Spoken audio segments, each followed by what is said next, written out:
வணக்கம் நண்பா, welcome to ஸ்பார்க்கஸ் channel. இன்றைக்கி நம்ம வீடியோவில் இது பார்க்க போகிறோம் பார்த்தீங்கன்னா 11th and 12th ஸ்டூடெண்ட்ஸ்க்கு இன்னும் பப்ளிக் எக்ஸாமுக்கு 7 days தான் இருக்குது. இந்த 7 daysல எப்படி படிக்கலாம்? ஏன்னா வந்து பார்த்தீங்கன்னா லாஸ்ட் டைமில் ரிவிஷன் பண்ணுறது தான் ரொம்ப முக்கியமான விஷயம். ஏன்னு வந்து பார்த்தீங்கன்னா நீங்கள் இப்போ டேரெக்டாக போய் எக்ஸாம்ஸ் எழுதுறீங்க. ஆல்ரெடி நீங்கள் model exam, quarterly, half yearly எல்லாமே படிச்சுட்டு இப்போ டேரெக்டாக எக்ஸாம் எழுதுறீங்க அப்படின்னா வந்து பார்த்தீங்கன்னா நீங்கள் இந்த ரிவிஷன் பண்ணாமல் எழுதும் போதும் ரிவிஷன் பண்ணிட்டு எழுதுறதுக்கும் கண்டிப்பாக டிஃப்ரென்ஸ் இருக்கும். ஏன்னா ரிவிஷன் பண்ணாமல் நீங்கள் எழுதும்போது நிறைய விஷயங்கள் வந்து மறந்து போகிறதுக்கான சான்சஸ் அதிகமாக இருக்காங்க. அதே நீங்கள் ரிவிஷன் பண்ணிட்டீங்கன்னா உங்களுக்கு வந்து ஈஸியாக இருக்கும் எக்ஸாம் எழுதுறதுக்கு. ரிவிஷன்றது ரொம்ப முக்கியமான விஷயம். நீங்கள் நினச்சதை விட நிறைய மார்க்ஸ் எடுக்கணும் அப்படின்னா கண்டிப்பாக இந்த ரிவிஷன் இந்த 7 daysல வந்து நீங்கள் ஆல்ரெடி படித்ததை நல்லா ரிவைஸ் பண்ணுங்கள்.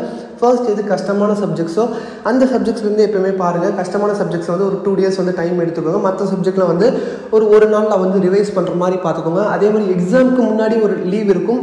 அந்த எக்ஸாமுக்கு முன்னாடி இருக்க கேப்பில் இருக்க லீவ்லையும் வந்து ரிவைஸ் பண்ணுங்கள். புதுசாக படிக்கிறது கொஞ்சம் படிங்க. சில கொஷின்ஸ்லாம் விட்டு போயிருக்கும். கண்டிப்பாக அது இம்பார்ட்டன்ட் கொஷின்ஸாக இருக்கும். அதையும் வந்து இப்போ படிங்க.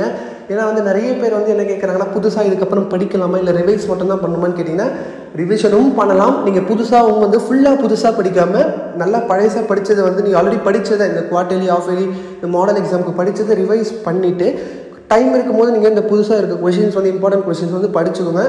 அது வந்து பார்த்தீங்கன்னா உங்களுக்கு யூஸ்ஃபுல்லாக இருக்கும். எக்ஸாம்ஸில் வந்து கேட்கும்போது நீங்கள் புதுசாக படித்த கொஷின்ஸும் எழுதுறதுக்கு உங்களுக்கு ஈஸியாக இருக்கும்.